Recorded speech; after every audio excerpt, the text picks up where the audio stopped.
Matindi mga kababayan yung banat ni Chis Escudero. Mataas yung boses niya. Pikon na pikon. Pati nga po si Atty. Jesus Palsis gustong ipanisbar.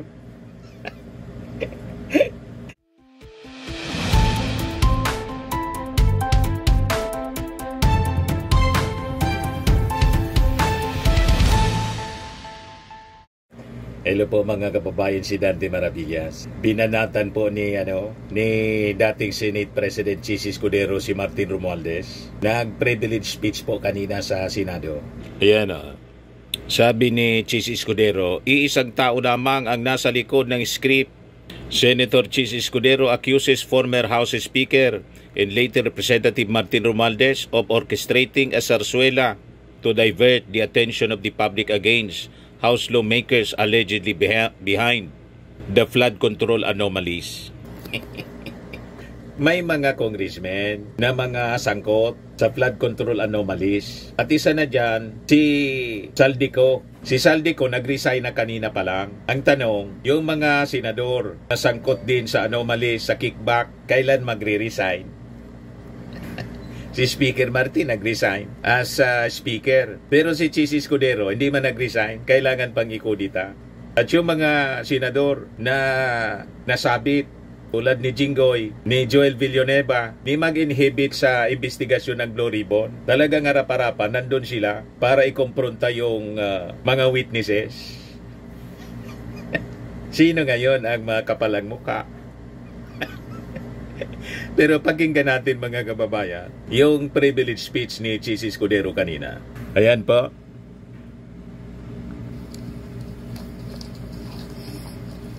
Bumulaga kaagad si Martin Romualdez,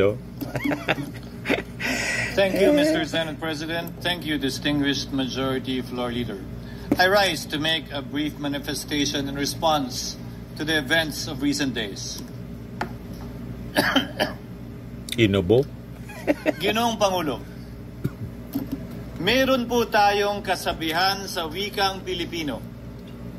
Kapag nagturo ka ng daliri sa iba, may tatlong daliri na nakaturo palagi pabalik sa iyo. Sa mga nakaraang linggo, malinaw na nililihis ang galit ng taong bayan tungkol sa mga ghost at substandard flood control projects mula sa mga totoong may kasalanan patungo sa Senado at sa ilang mga miyembro nito.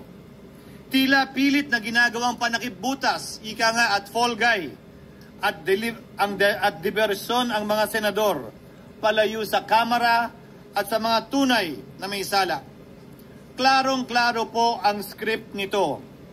Ipitin ang tatlong dating DPWH officials, pakantahin sa kanila, mema banggit lang na senador, habang pinagtatakpan ang mga congressman na tunay nakasabwat nila sa mga lugar na ginagalawan nila. Simple ang patunay dito. Kapanipaniwala ba na wala silang kinausap na kahit isang congressman nakaupo na totoong may hawak ng mga distrito sa lugar na ginalawan nila sa hinaba-haba ng testimonya nila dito o sa Kamara? Banggit sila ng banggit, name drop sila ng name drop ng pangalan ng senador. Mas kinaklaro naman ko na wala silang masabing direktang o binigyan ng anuman. Lahat ito para lamang ipako ang mga senador sa media at sa publiko at ilayo ang atensyon sa Kamara at mga congressman. Bakit nga ba? Dahil tila mas malaking isda, ika nga, mas mataas, mas kilala ang mga senador kumpara sa congressman? Umaasa sila na maiibsan ang galit ng tao sa kanilang mga anomalya ukol sa flood control at tuluyan na silang makakatakas mula sa anumang pananagutan. Isang tao lamang, Ginoong Pangulo, ang nasa likod ng script at sarswelang ito.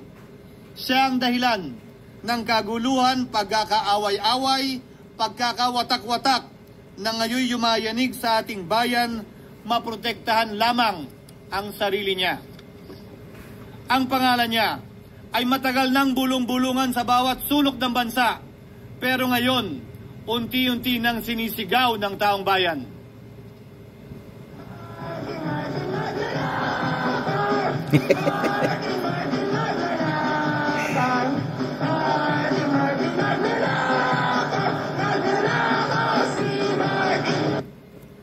Minamahal kong kasamahan, bakit tila sa Kamara, dito mismo sa Senado at sa ilang media ay hindi pa din nila kayang sambitin ang pangalan niya?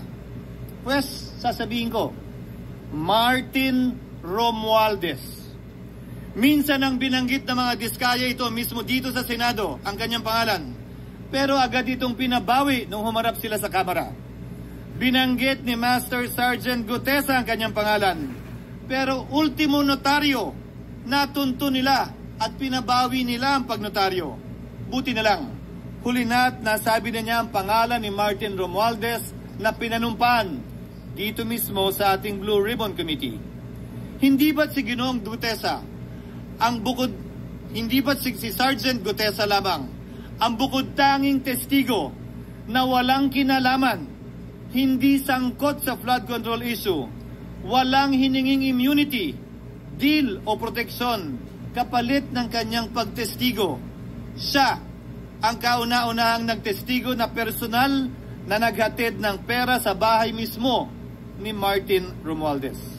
Ang salaysay niya, Ginoong Pangulo, ay kumpirmasyon ng matagal nang isinisiwalat ni Congressman Chanco at Mayor Magalong kung sino ang ulo sa paglilimas sa kaban na ating naririnig na rin. Take yung notaryo ko. 803,693 with Congressman Saldico as proponent.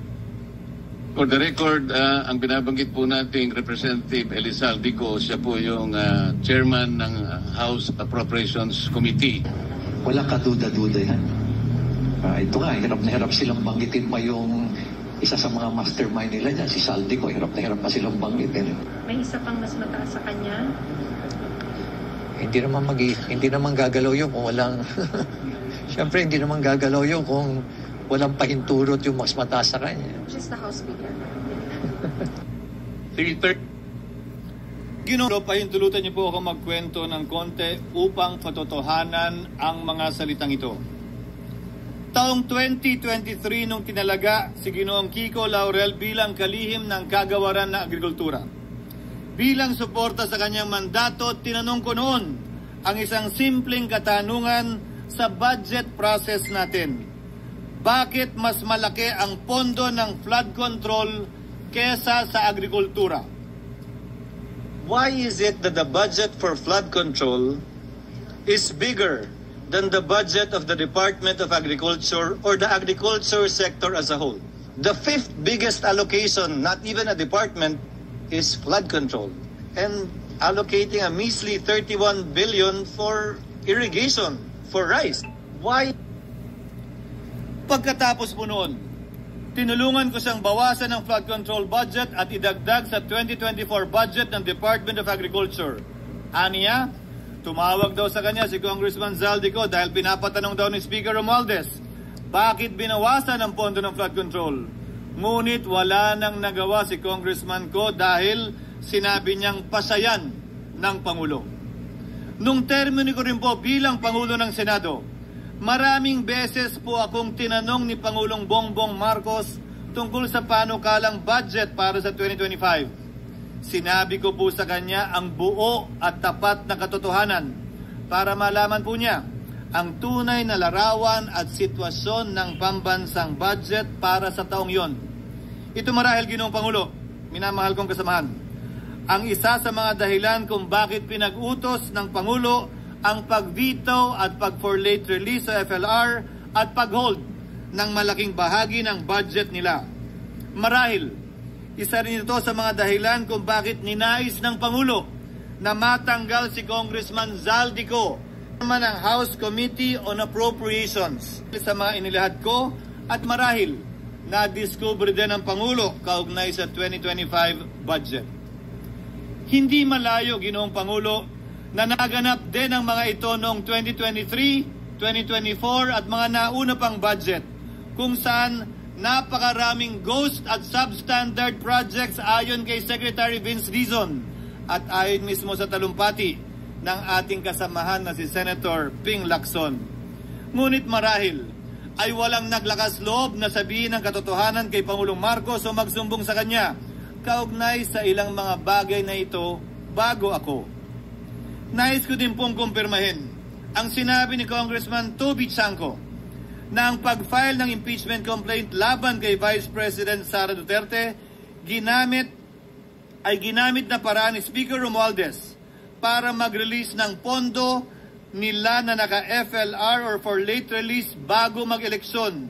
Maski na alam po niya na hindi po ito kayang talakayin ng Senado hanggang sa Hunyo pa mula nung simula.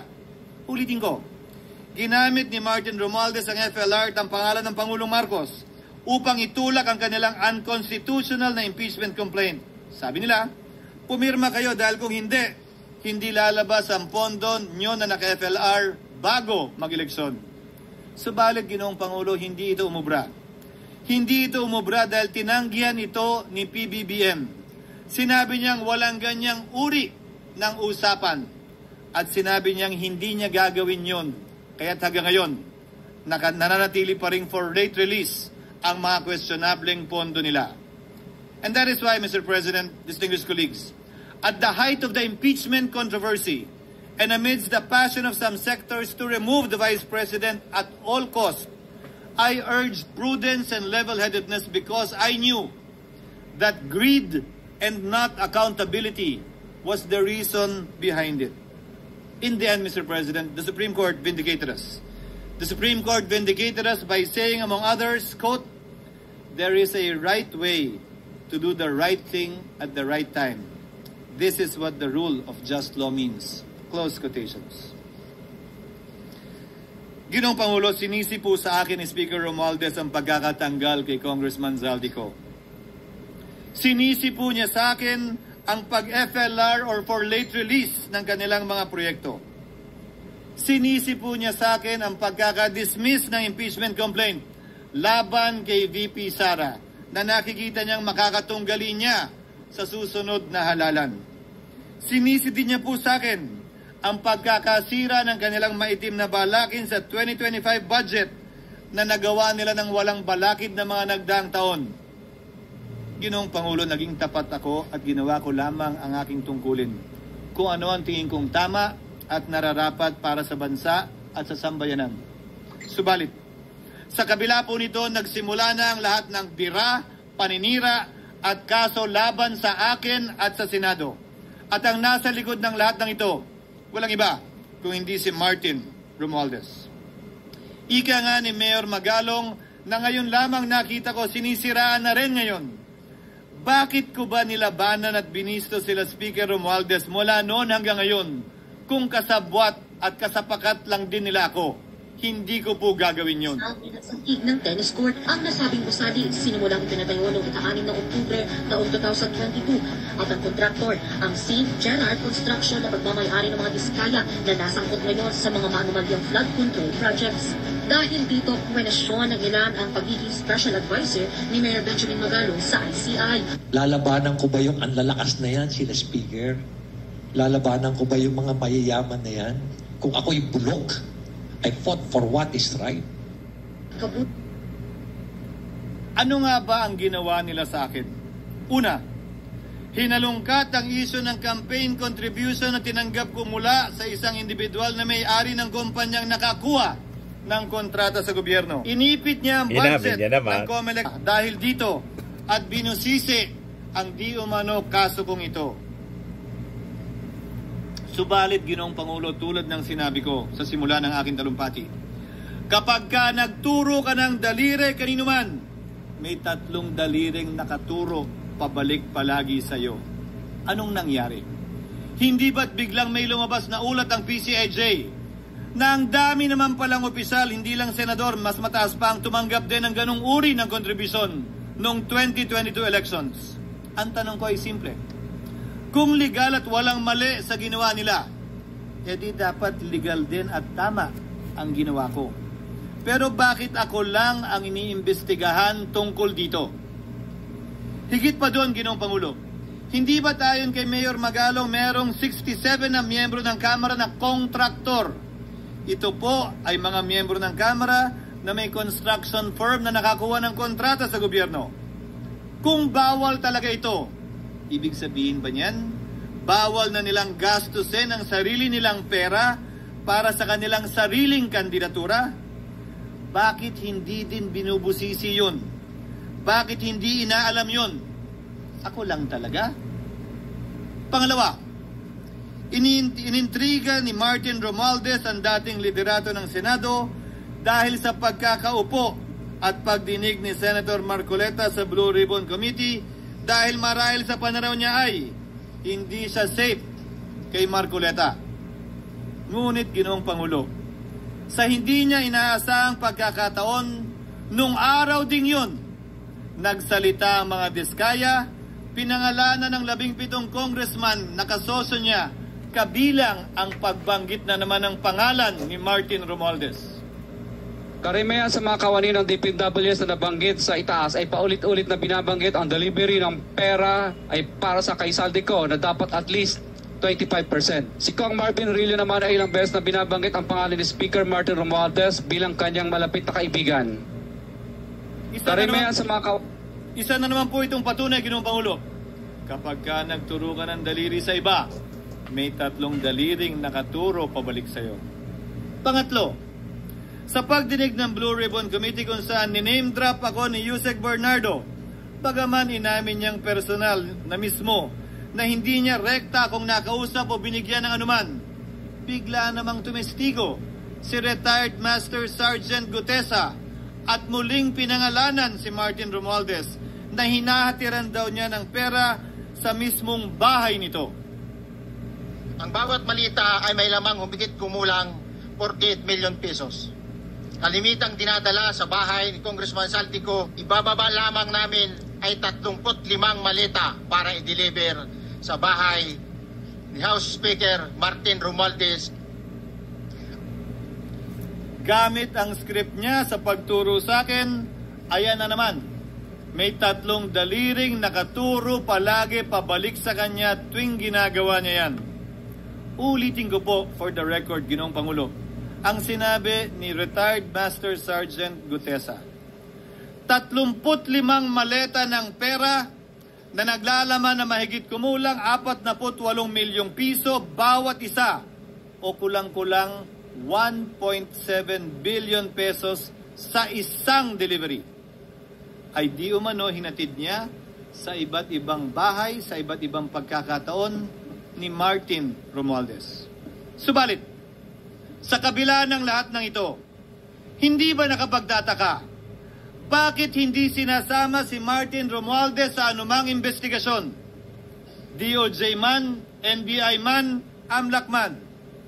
No ako po ay pinuntahan, no ako po ay dumalo sa imbitasyon ng ICI bilang resource person, binanggit ko at tinanong ko din ito sa kanila. Ganito ba katindi ang kapangyarihang hawak ni Martin Romualdez? Na bagaman hindi siya speaker, tila the name that cannot be mentioned pa din siya at nagagawa pa din niya ang nais niya kaugnay sa isang mapamiling hustisya o selective justice. Halimbawa, bakit ang daming kondisyon bago ipasok ang mga diskaya na nagpangalan sa maraming congressman sa witness protection? Pero pag si Alcantara, Hernandez at Bernardo, walang ganong kaparehong kondisyon. Bakit hiniling agad ang freeze order di umano para sa asset ng mga name drop na senador? Pero maliban kay Congressman Zaldico na mukhang nilalaglag na nila, ni isang congressman walang request para sa freeze order. Pagdating naman kay Martin Romualdez na dineliveran ng bilyong piso sa bahay mismo niya, ang sabi ay, quote, "We will work on it lang." Bakit interesado ang lahat sa 6 na senador na idadawit di umano ni Bryce Hernandez na handang-handa tayong alamin sana kung sino-sino sila para mapagpiestahan natin sila? Pero nung sinabi ni Bryce na hindi pala senador, kung hindi kongresista lamang ang papangalanan niya, Aba, biglang naglaho ng parang bula ang atensyon. Parang wala na nagtanong. Parang wala nang interes para alamin, sino-sino nga ba yung mga yan? Kung ako po yung tatanungin nyo, alam ko merong 6 na senador eh. May nagtatanong sa akin, bakit wala si Cheese? And my answer to that is, I'm almost sure, though probably hindi mame-mention si Cheese simply because walang insertion doon. Sa Bulacan. Escudero, wala doon. Hindi po senador yung laman nung computer ko. So fake news yun, ha? May 6 na senador na nunumbrahan mo daw. Mga congressman yung nasa computer mo. Yes, yung nasa computer ko po, congressman po. Okay, thank you.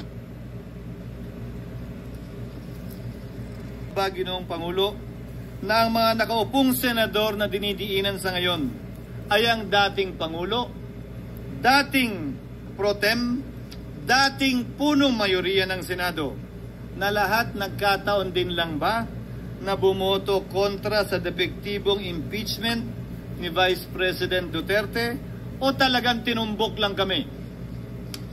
In other words, Mr. President, are we truly for transparency and accountability, or are we merely offering a politically convenient sacrificial lamb in an attempt to appease the rage of the people? What is painful, Mr. President, is that along the way, reputations have been disparaged and tarnished.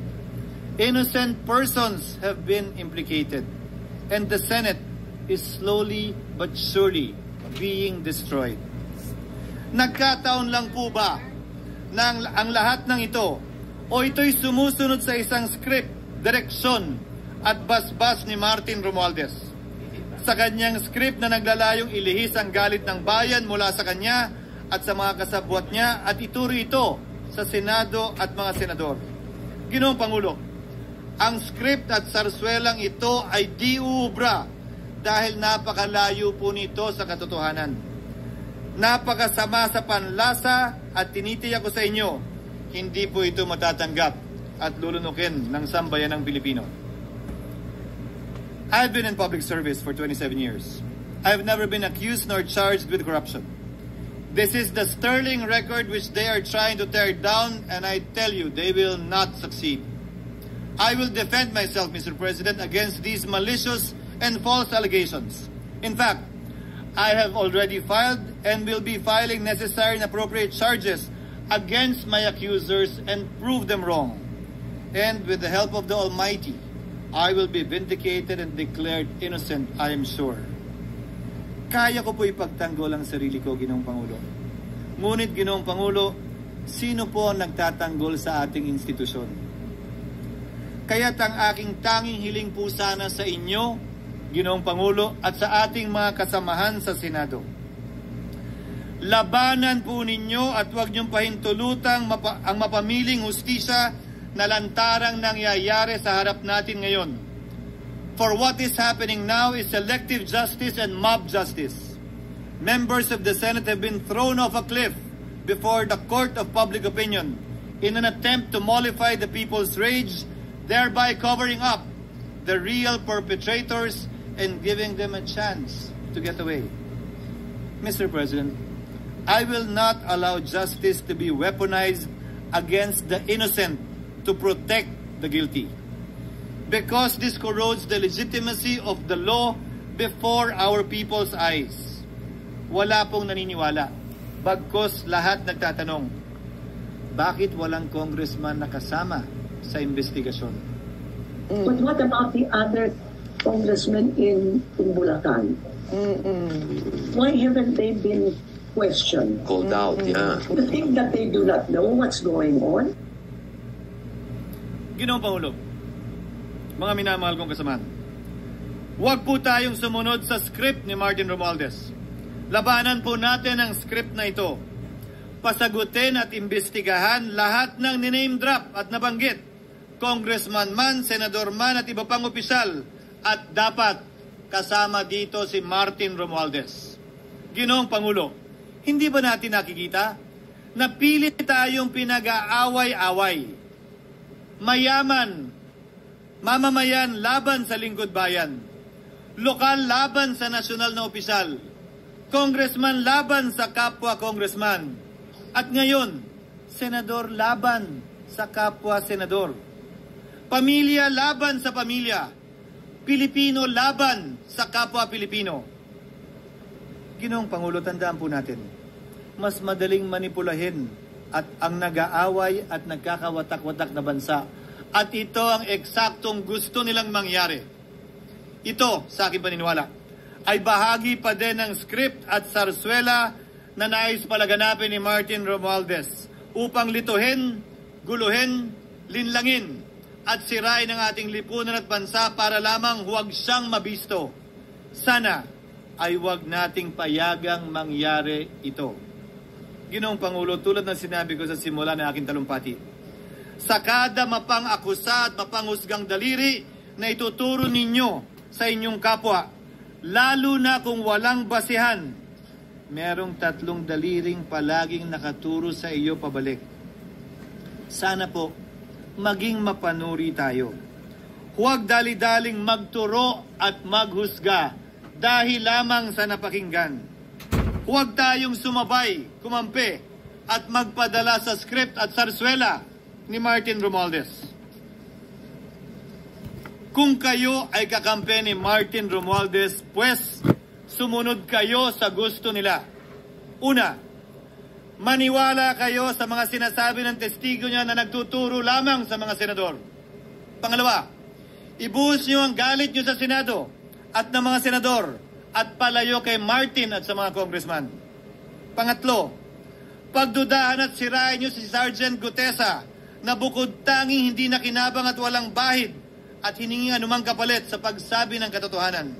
Pangapat, huwag niyong payagang mabanggit man lang ang pangalan ni Martin Romualdez. Panglima, huwag niyong payagang ipatawag si Martin Romualdez sa anumang investigasyon. Pang-anim, huwag niyong payagang imbestigahan si Martin Romualdez at mga kasamahan niya saan mang lugar. Ako, Ginoong Pangulo, hindi ako kakampi ni Martin Romualdez.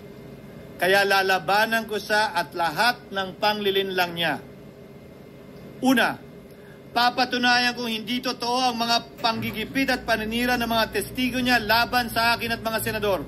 Pangalawa, tututulan ko ang paglilihis at diversyon na ginagawa niya palayo sa kanya at sa Kamara. Pangatlo, hindi ko papayagang sirain ang mga senador pag away-awayin tayo at sirain ang institusyon ng Senado. Pangapat, pinaniniwalaan ko at saludo ako kay Sergeant Gutesa at iba pang katulad niya sa paglabas ng katotohanan. Panglima, hindi ako matatakot banggitin ng paulit-ulit ang kanyang pangalan, Martin Romualdez. At ipaglalaban kong ipatawag at imbestigahan si Martin Romualdez at lahat ng kanyang mga kasangkot at kasama. Ginoong Pangulo, mga minamahal kong kababayan, kung nais niyong lumitaw ang katotohanan, kung nais niyong panagutin ang tunay na salarin, kung nais po niyong makulong ang tunay na may kasalanan, huwag ninyong kampihan si Martin Romualdez. Punitin natin ang script ni Martin Romualdez at higit sa lahat, huwag magpadala, huwag sabayan, huwag maniwala sa sarswela na nilalako ni Martin Romualdez. Maraming salamat po, Ginoong Pangulo, at magandang hapon po sa ating lahat. Matindi mga kababayan yung banat ni Chis Escudero. Mataas yung boses niya. Pikon na pikon. Pati nga po si Atty. Jesus Palsis gustong ipanisbar. Sumagit na si Martin Romualdez. Sabi ni Martin, pure fiction na niya. Yung mga sinasabi, ay yung kay Sara pala to. Inakusa siya na tumanggap ng kickback, hindi lang sa flood control kundi sa sa illegal gambling. Pure fiction na niya, sabi ni Martin Romualdez. O ito pala yung sagot ni Martin sa naging privilege speech ni Chis Escudero. Sabi po ni Martin Romualdez, I listened to the privilege speech of Senator Chis Escudero. With respect, what we heard was not an expose but a DDS script. The same recycled accusations we have long seen on troll pages and social media posts. Walang bago at wala ring katotohanan. Baka DDS vlogger po yung gumawa noon. Parehas ng laman ng privilege speech ni Chis Escudero, sabi ni Martin. Yung pinaniniwalaan niyang witness na nag-name drop kay Martin Romualdez, kahit nga po si Diskaya, hindi sigurado kasi nadinig lang daw niya sa inuman. Walang direkta na naglilink kay Martin Romualdez. Ganon din mga kababayan sa statement ni Gutesa, ni Orly Gutesa. At si Gutesa nang-invite ng DOJ para isubstantiate yung kanyang akusasyon, hindi na po nag-show up. Tinago na siguro ni Marcoleta. At isa pa, yung kanyang affidavit, fake po yung notaryo. Kung fake yung notaryo, malamang fake din yung laman. Hindi ba po mga kababayan? Sabi ni Martin, falsos in uno, falsos in omnibus. False in one, false in everything. Tama, that is a principle of law. In law, mga kababayan. Sabi ni Martin Romualdez, instead of answering the serious questions he himself must face, Senator Escudero chose to deflect. He did not deny the allegations against him. He did not explain his own role in flood control kickbacks. Imbes na magpaliwanag, nanisi pa.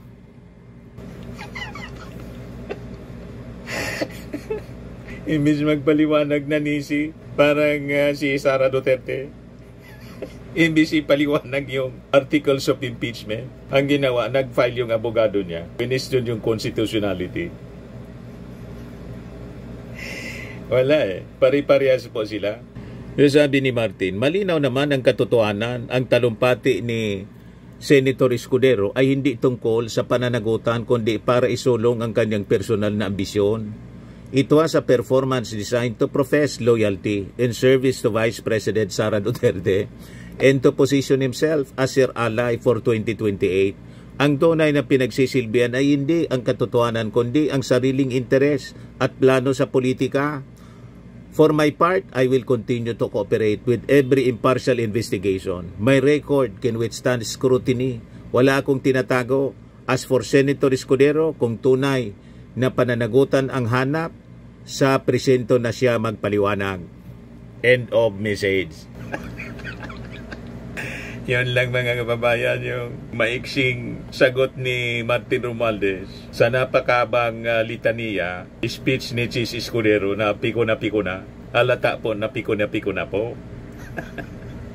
Nanggagalaiti kay Martin Romualdez. Si Martin Romualdez po nag-resign na as a speaker. Kayo po, kung hindi pa kayo tinanggal sa pamamagitan ng kudita, hindi pa alis bilang Senate President. Yung mga kasama mong senador, si Jinggoy, si Joel Villanueva, ni inhibit sa investigasyon ng Senate Blue Ribbon Committee, talagang nandun talaga sila, abang parte sila sa iniimbestigahan. Anong klaseng mga senador kayo?